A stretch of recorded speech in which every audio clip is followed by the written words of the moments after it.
गति प्रबल पैरों में भरी, फिर क्यों रहूं दर दर खड़ा, जब आज मेरे सामने है रास्ता इतना पड़ा।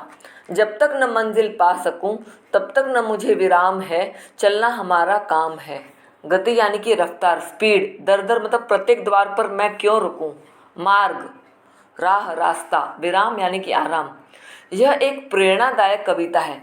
कवि मानव को प्रेरणा देते हुए कहते हैं कि एक तीव्र रफ्तार, स्पीड, एक तीव्र गति मानव के पैरों में भरी हुई है। मानव को दी हुई है भगवान ने वो गति, निरंतर आगे बढ़ते रहने की।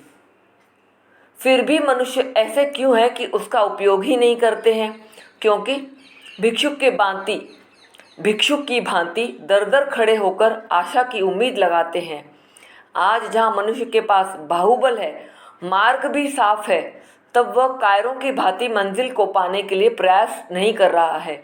यहाँ पे कवि बताना चाहते हैं कि मनुष्य के पास इतनी ताकत है, इतनी शक्ति है, उसका रास्ता भी साफ है, उसके बावजूद वो अपनी मंजिल को हासिल करने के लिए प्रयास नहीं करता, मेहनत नहीं करता,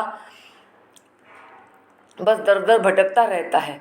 मनुष्य की सोच ऐसी होनी चाहिए कि जब तक उसे लक्ष्य की प्राप्ति ना हो, एम जब तक उसे ना मिले, मंजिल ना मिले, तब तक उसे आराम के विषय में सोचना ही नहीं चाहिए। बस निरंतर उस पथ पर, उस राह पर आगे बढ़ते रहना चाहिए। मनुष्य को गतिशील रहना चाहिए। लक्ष्य की प्राप्ति के लिए संघर्ष करने की प्रेरणा कवि ने दी है। संघर्ष, स्ट्रगल करते रहना चाहिए।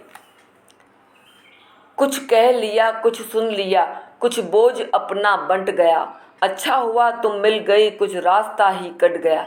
क्या राह में परिचय कहूँ, राही हमारा नाम है, चलना हमारा काम है। बोझ, वजन, वेट, बंट गया मतलब विभाजित कर दिया। कोई अगर हमें रास्ता में मिल जाता है तो हम उनसे अपनी कुछ बातें कर लेते हैं।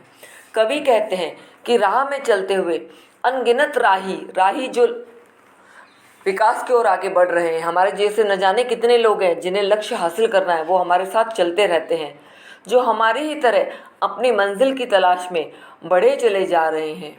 हमें भी उनसे कुछ अनुभव लेने चाहिए, अनुभव, एक्सपीरियंस लेने चाहिए और अपने अनुभव उन्हें बताने चाहिए। कभी हम उनके सहायक बने, मतलब उनका साथ दें, कभी वो हमारे सहायक बने। इस प्रकार अपना रास्ता व्यतीत करते हुए, अपना रास्ता बिताते हुए मार्ग में बढ़ते रहना चाहिए। इस प्रकार अपना भार भी रास्ते से ही बांटते चलो। कवि कहते हैं जब मनुष्य ने परिश्रम किया तो उसके परिणाम स्वरूप उसे सफलता प्राप्त हुई। कहते हैं ना, परिश्रम करने वालों के साथ भगवान भी देते हैं, तो उससे सफलता ज़रूर मिलती है। यह बहुत ही अच्छा हुआ, क्योंकि मनुष्य यदि श्रम करे और उसे सफलता प्राप्त हो जाए, कुछ समय तो इसी खुशी में कट जाता है। आगे के कार्यों के लिए मनोबल भी बढ़ता रहता है, मन की शक्ति, मन की प्रेरणा भी बढ़ती रहती है। सफलता से हमारा परिचय तभी हो पाएगा जब हम उसको पाने के लिए उस मार्ग पर आगे बढ़ते जाएंगे, क्योंकि हम तो कोशिश करने की राह पर चलने वाले राही हैं, चलना ही हमारा काम है। परिश्रम से ही सफलता मिलती है, यही बताने की कोशिश की गई है इन पंक्तियों के माध्यम द्वारा।